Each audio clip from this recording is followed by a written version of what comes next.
Yes sir. चलो topic डालो, relative motion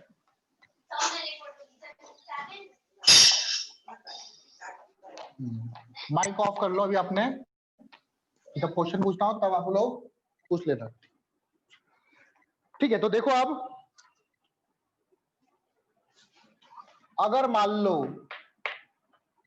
आपको relative acceleration a relative 0 given है, तो एक्सीलरेशन रिलेटिव एक्सीलरेशन 0 है, तो v रिलेटिव क्या होगा? v रिलेटिव कांस्टेंट होना चाहिए, क्योंकि ए बराबर क्या होता है? ए इक्वल टू होता है dv by dt। Yes sir. अगर v कांस्टेंट होगा तभी तो एक्सीलरेशन 0 आएगा। तो Yes, इसका मतलब v रिलेटिव, बात समझ में आया? तो v रिलेटिव आपका क्या होगा? कांस्टेंट होगा। तो मतलब कांस्टेंट वेलोसिटी से उन दोनों के बीच में जो रिलेटिव वेलोसिटी है वो कांस्टेंट है। तो अगर मुझे किसी भी समय पे उनके बीच में रिलेटिव डिस्टेंस निकालना है तो s बराबर ut plus half at square, a तो आपका 0 है, तो आ जाएगा u की जगह लिखोगे v रिलेटिव इनटू t। आई बात समझ में? तो जिसमें एक्सीलरेशन 0 वो वाले क्वेश्चन करने आसान होते हैं ना। कोई बॉडी मूव कर रही है कांस्टेंट वेलोसिटी से, बताओ 5 सेकंड में कितनी डिस्टेंस चलेगी? अगर सर कोई नहीं बॉडी 10 समझ आया मीटर पर सर, थोड़ा सेकंड से सा चल रही पीछे है, ले लोगे? हाँ 10 मीटर पर सेकंड से चल रही है कोई बॉडी कांस्टेंट स्पीड से, तो 5 सेकंड में कितनी डिस्टेंस ट्रेवल करेगी? 50। 10 इंटू 50 कर दोगे आप डायरेक्ट, एक्सीलरेशन नहीं हो रहा। Yes sir. ठीक है, वही वाली बात बताई मैंने कि अगर आपका एक्सीलरेशन नहीं हो रहा बॉडी में, रिलेटिव एक्सीलरेशन 0 है, तो v रिलेटिव क्या होगा? उसका कांस्टेंट होगा। और किसी भी इंस्टेंट पर आपको रिलेटिव डिस्प्लेसमेंट निकालना है तो v रिलेटिव इनटू टाइम कर दोगे। आई बात समझ में? Yes sir. Digvijay? Yes sir, clear sir. S relative क्या हो गया आपका? Relative displacement. इस तरह के क्वेश्चन को करने में आसानी होगी हम लोगों को। लेकिन अगर ए रिलेटिव आपका 0 नहीं है, सेकंड, अगर आपका रिलेटिव एक्सीलरेशन 0 ना हो, तब क्या होगा? तब मुझे किसी टी समय बाद, टी टाइम के बाद उनके बीच में अगर v रिलेटिव निकालना हो, relative velocity, final relative velocity, तो क्या v बराबर u प्लस एटी फॉर्मूला होता है? तो आप लगाओगे u Yes, sir. Relative plus half a relative, sorry v बराबर u relative a relative into t। ये सुना है कभी फॉर्मूला? v बराबर u plus yes eighty. Sir. Sir 9th में सुना है। रिलेटिव टर्म आ जाएगा बस। अब Yes, sir. एक्सीलरेशन में यहाँ पे रिलेटिव एक्सीलरेशन लेंगे, इनिशियल वेलोसिटी में रिलेटिव इनिशियल वेलोसिटी लेंगे। टाइम जो है वो डिपेंड नहीं करता है वेलोसिटी पर, टाइम जो है वो कांस्टेंट रहता है। ठीक है, टाइम जो है वो फ्रेम पर डिपेंड नहीं करता है। दूसरा, अगर मुझे उनके बीच में रिलेटिव डिस्प्लेसमेंट निकालना है, s बराबर ut plus half at square वाला लगाऊंगा, तो u की जगह लिखूंगा मैं u relative into t plus half a relative into t का स्क्वायर। आई बात समझ में? Yes sir. Yes, sir. v relative का स्क्वायर माइनस u रिलेटिव का square equal to 2a relative into s relative. ठीक है, Yes, sir.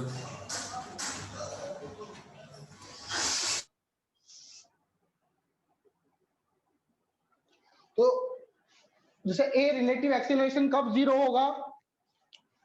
मान लो एक बॉडी को मैंने ऐसे ऊपर फेंका, दूसरी बॉडी को भी मैंने ऊपर फेंका, ये फर्स्ट बॉडी, ये सेकंड बॉडी, ये बॉडी यहां पहुंची, ये बॉडी यहां पहुंची, बताओ इसका एक्सीलरेशन कितना है? कहां पर एक्सीलरेशन? ग्राउंड की सरफेस से क्या इस पे नीचे की तरफ फोर्स लग रहा है mg, Yes, sir. यस और इस पे भी नीचे की तरफ फोर्स लग रहा है g, तो दोनों का Yes. एक्सीलरेशन क्या होगा? नीचे की तरफ g होगा। Yes sir. तो दोनों का रिलेटिव एक्सीलरेशन क्या हो गया? Negative. दोनों का रिलेटिव एक्सीलरेशन 0 हो जाएगा। जीरो। कभी g इस तरफ, कभी g इस तरफ। तो दोनों का रिलेटिव एक्सेलरेशन क्या हो जाएगा? 0 हो जाएगा। तो कोई सर भी दो डबल नहीं body- होगा? नहीं, डबल नहीं होगा।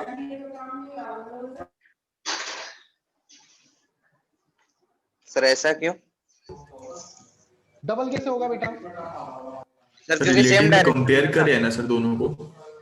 एक्सीलरेशन ऑफ वन क्या लिखोगे? माइनस जी।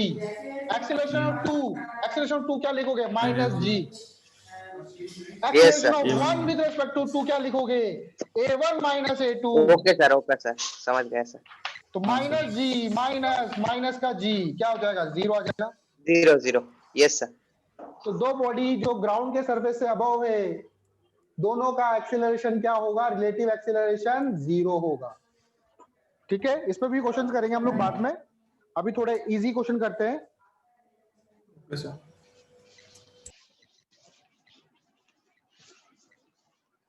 अब दो बॉडी ले लेते हैं हम लोग। चलो इस पे क्वेश्चन करते हैं। एक बॉडी ये है, ये जा रही है 2 मीटर पर सेकंड से, 2 मीटर पर सेकंड से मूव कर रही है बॉडी ए। दूसरी बॉडी है बी। बी जो है इस तरफ आ रहा है 4 मीटर पर सेकंड से। दोनों के बीच में डिस्टेंस है 100 मीटर। बताओ कितने समय बाद दोनों टकराएंगे? कितने टाइम बाद दोनों टकराएंगे?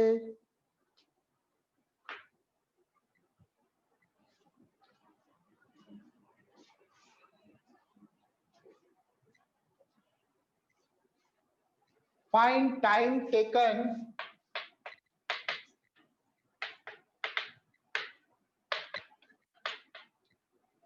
for collision। कॉलिजन करने में कितना टाइम लगेगा? तो देखो कैसे करेंगे। किसी भी एक की वेलोसिटी दूसरे के कंपेयर में निकाल लो। पहले तो वेलोसिटी लिखो। वेलोसिटी ऑफ ए क्या है? वेलोसिटी ऑफ ए है आपका 2i cap. Velocity of B क्या है आपका? 4 माइनस 4 i कैप। और वैसे मैं पहले आपको बता ही चुका हूं कि जब दोनों अपोजिट में आते हैं तो रिलेटिव वेलोसिटी क्या हो जाती है? 20 सेकंड से होगा। सर इंक्रीज हो जाती है। जब दोनों आपस में आती है तो दोनों की वेलोसिटी क्या होती है? मैं बोलूंगा velocity of A Subtract with होती रिस्पेक्ट है। टू बी होगा VA minus VB। Vector form में लिखोगे आप तो 2i कैप जुड़ जाएगा माइनस 4i कैप। तो 2 4 a 6i कैप। तो velocity of A with respect to B क्या हो जाएगा? 6i cap. तो मैग्नीट्यूड कितना है? 6। रिलेटिव डिस्प्लेसमेंट कितना है? 100। 100। तो टाइम बराबर क्या होगा? रिलेटिव डिस्प्लेसमेंट 100 है, टाइम वेलोसिटी 6 है, तो t बराबर 100/6 दैट इज 50/3। आ गया समझ में?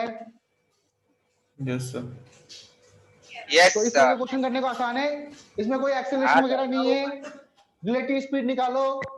थोड़ा थोड़ा मोटा मोटा ठीक है, यस नेक्स्ट सर। देखो। ए बॉडी ये है, ये 30 मीटर पर सेकंड से जा रही है। दूसरी बॉडी यहां पर है, ये 20 मीटर पर सेकंड से मूव कर रही है। दोनों के बीच में डिस्टेंस ले लो 50 मीटर। क्या ए बी से टकराएगा? Yes sir टकराएगा। ए की स्पीड ज्यादा है, यस सर। तो ए बी से कितने देर बाद टक्कर करेगा?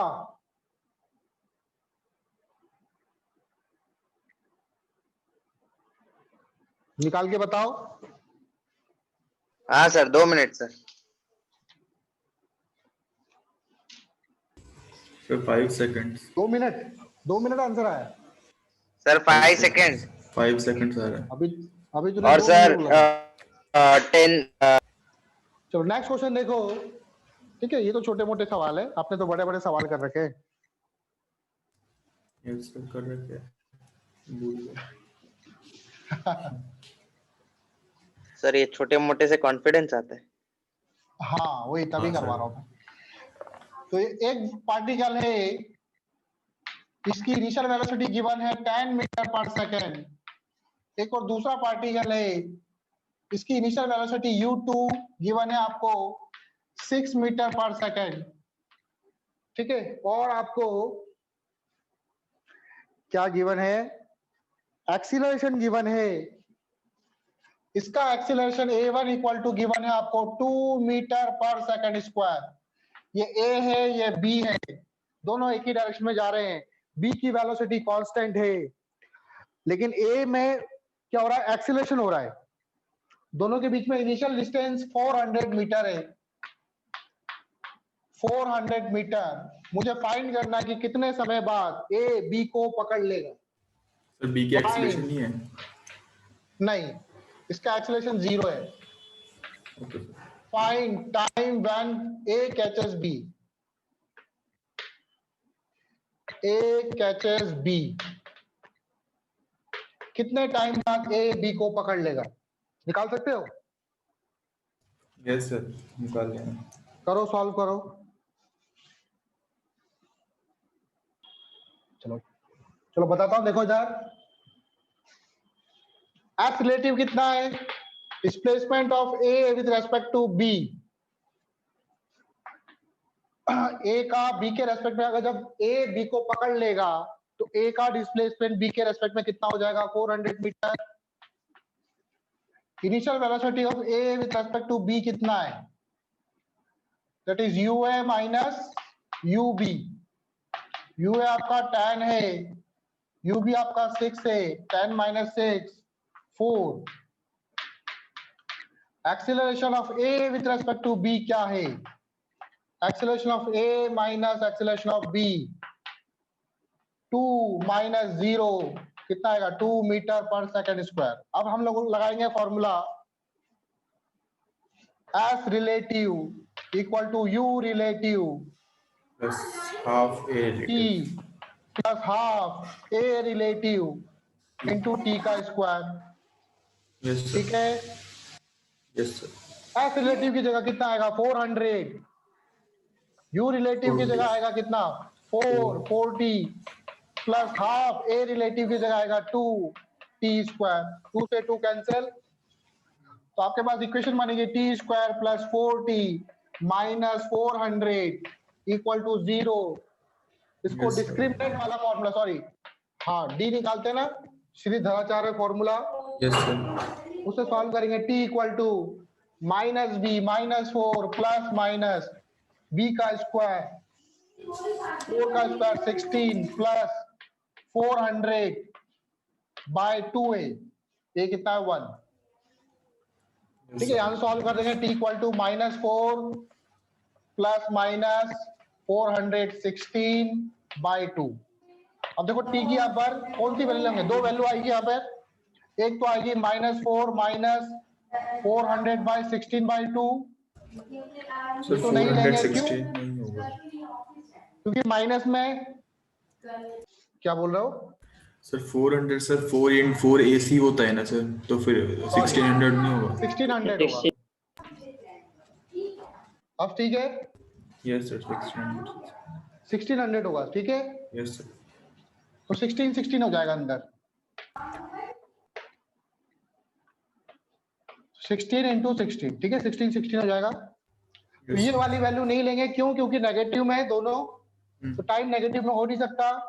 तो कौन सी वैल्यू लेगा, T प्लस 1616 बाय 2।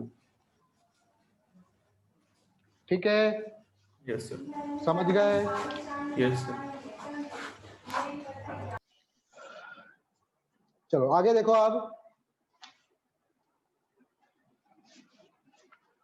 अब थोड़ा सा वेक्टर आता है दिग्विजय सबको।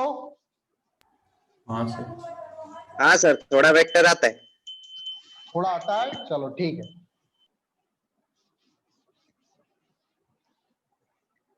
तो देखो इधर,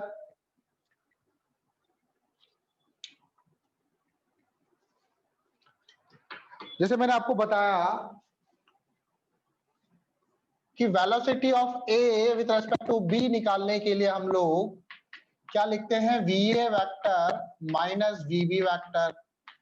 तो अगर आप ध्यान से देखो यहाँ पर, VB वेक्टर को इधर लाओ, तो VA वेक्टर क्या होगा, VAB vector plus VB vector. Yes sir. बात समझ में आ रही है। और जैसे मान लो हमने वेक्टर पढ़ा था, ये A वेक्टर है, इस तरफ आपका B वेक्टर है, तो उनका रिजल्टेंट ये R वेक्टर होता है। तो हम लोग लिखते कैसे, R vector equal to A vector plus B vector, ऐसे लिखते हैं। Yes R sir. आपका रिजल्टेंट हुआ। तो यहां पर भी कुछ इस तरह से दिख रहा है क्या, R का जगह ये काम कर रहा है, VAB VB वेक्टर, ठीक है। Yes sir. तो जनरली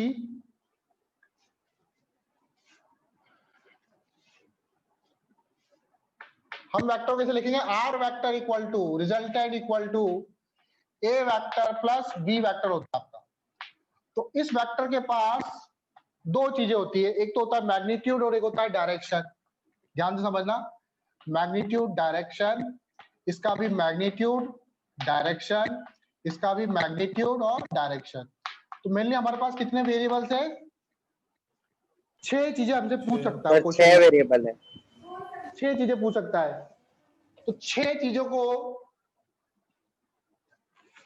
के बारे में अगर पूछेगा तो हमको कम से कम कितनी चीजें देगा वो, सर 3। कम से कम 4 देगा, कम से कम 4 चीजें इसमें से जरूर देगा, तभी हम लोग बाकी बची हुई 2 को निकाल सकते हैं, ठीक है। तो 3 तो मैग्नीट्यूड हो गए, 3 डायरेक्शन हो गई। तो इन 3 में से मैं वेक्टर के टाइप बता रहा हूं, रिलेटिव मोशन में कितने टाइप के क्वेश्चन बन सकते हैं। तो कम से कम आपको 4 चीजें पता होगी, तभी आप बची हुई 2 चीजें निकाल सकते हो। तो देखो, पहला केस हो सकता है कि 2 तो मैग्नीट्यूड दे दे और 2 डायरेक्शन दे दे। पहला केस क्या हो सकता है, 2 मैग्नीट्यूड दे दे और 2 डायरेक्शन दे दे। तो 2 मैग्नीट्यूड मतलब 2 वेक्टर कंप्लीट हो सकते हैं, ऐसा हो सकता है क्या, 2 कंप्लीट वेक्टर, और तीसरा वेक्टर फाइंड करना हो। बात समझ में आ रही है दिग्विजय। जैसे यहाँ पर A वेक्टर दे रखा था, Yes, B sir. वेक्टर दे रखा था, आपको तीसरा वेक्टर फाइंड करना था, तो ऐसी पॉसिबिलिटी हो सकती है। या Yes, फिर ऐसा भी हो सकता है कि एक वेक्टर कंप्लीट हो, 1 वेक्टर 1 कंप्लीट वेक्टर हो, और दूसरे वाले का आपको क्या दे रखा हो, सेकंड वाले का मैग्नीट्यूड दे रखा हो, और थर्ड वाले की डायरेक्शन दे रखी हो। ऐसा भी तो हो सकता है। Yes sir. तो इसमें आपको सेकंड वाले का डायरेक्शन निकालना होगा और थर्ड वाले का मैग्नीट्यूड निकालना हो सकता है। हमारी बात समझ में है। Yes sir. और क्या केस बन सकते हैं,